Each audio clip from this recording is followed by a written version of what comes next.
একটি ছোট্ট শান্ত গ্রাম ছিল, নাম শীতলপুর। চারদিকে সবুজ মাঠ, কাঁচা রাস্তা আর ছোট ছোট মাটির ঘর। সেই গ্রামেই থাকত গরিব এক দম্পতি, রামু আর তার স্ত্রী মিনা। রামু ছিল একজন দিনমজুর।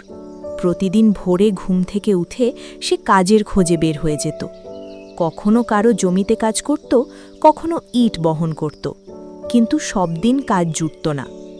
কোনো দিন তাদের ঘরে ভাত রান্না হতো, আবার কোনো দিন খালি পেটে ঘুমাতে হতো। তবুও মিনা সবসময় রামুকে সাহস দিত। একদিন সন্ধ্যায় রামু খুব ক্লান্ত হয়ে বাড়ি ফিরল। তার চোখে ছিল দুঃখ আর চিন্তা।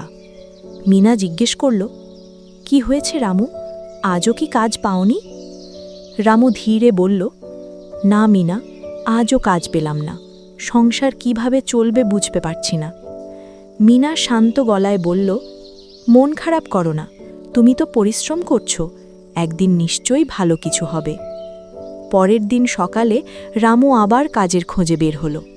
পথে সে দেখল এক বৃদ্ধ কৃষক একা মাঠে কাজ করতে কষ্ট পাচ্ছেন।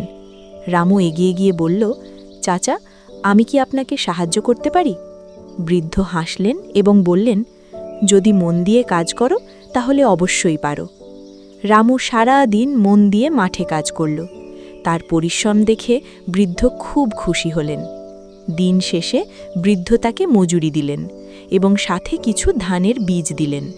বৃদ্ধ বললেন, এই বীজগুলো তোমার জমিতে লাগাও, পরিশ্রম করলে ভালো ফল পাবে।